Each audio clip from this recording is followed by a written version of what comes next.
السلام علیکم ورحمۃ اللہ وبرکاتہ۔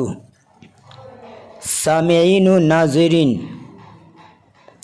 آپ کو معلوم ہونا چاہیے کہ ہر زبان میں جملوں اور سینٹنس بنانے کا اپنا ایک اسلوب اور تعبیر ہوتی ہے۔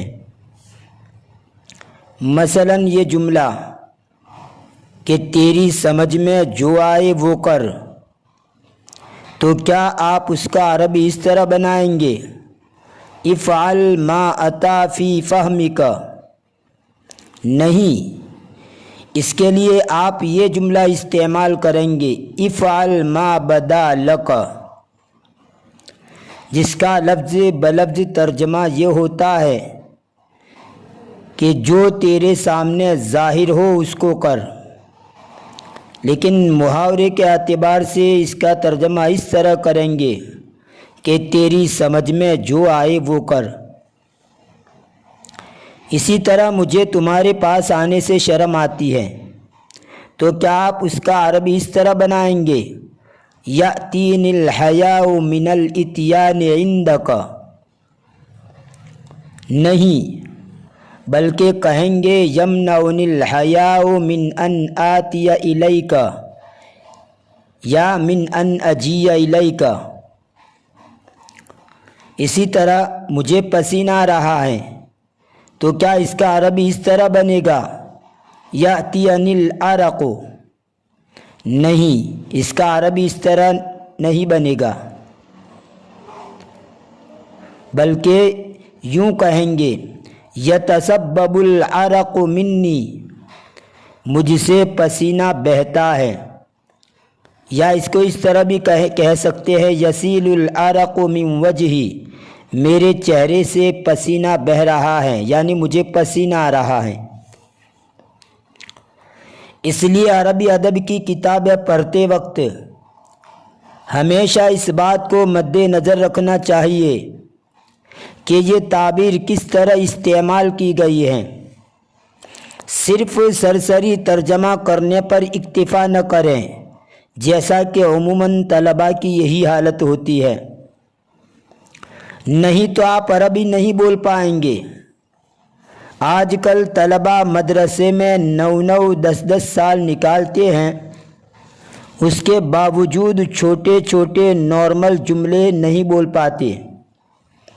اس کی بڑی وجہ یہی ہے کہ وہ تعبیرات پر نظر نہیں رکھتے، صرف ترجمہ کرنے پر اکتفا کرتے ہیں، اور جن کو عربی ادب سے لگاؤ اور دلچسپی ہی نہ ہو تو ان کی تو بات ہی کیا کی جائے۔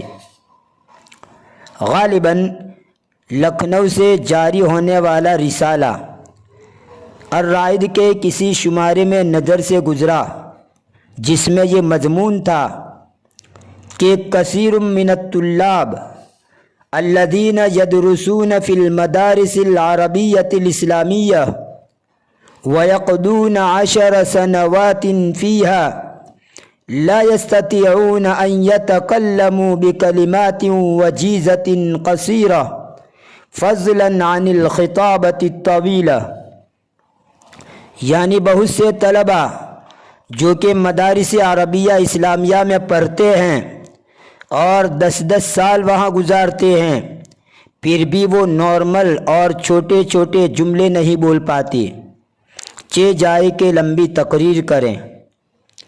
لہذا تعبیرات کا استحضار رکھ کر اس کو عام بول چال میں یوز کیا جائے۔ ذہن میں یہ بات آئی کہ چھوٹے چھوٹے عربی جملے کی سیریز شروع کروں تاکہ آپ اس سے مستفید ہو سکیں۔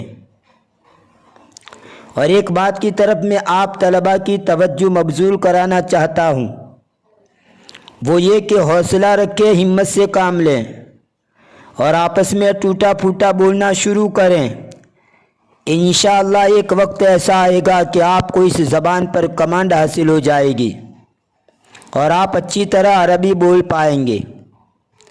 ہمت ہار گئے تو کچھ نہیں کر پائیں گے۔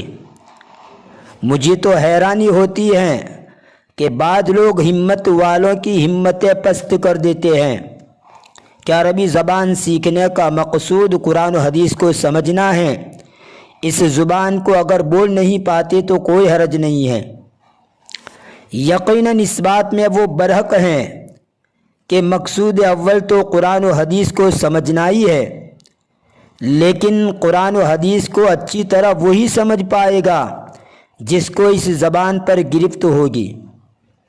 اس لیے حوصلے پست کرنے والوں سے متاثر نہ ہوں اور اپنا کام کرتے رہیں۔ انشاءاللہ العزیز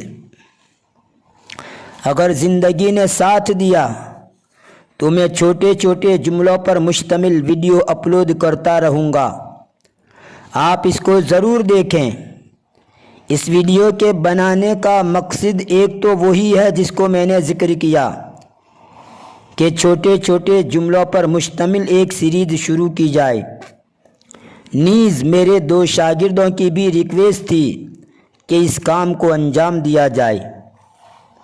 آخر میں آپ سامعین و ناظرین سے گزارش ہے کہ اگر ابھی تک آپ نے میرے چینل ہیلپر فار عربک کو سبسکرائب نہیں کیا تو ضرور سبسکرائب کر کے حوصلہ بڑھائیں۔ السلام علیکم ورحمۃ اللہ وبرکاتہ۔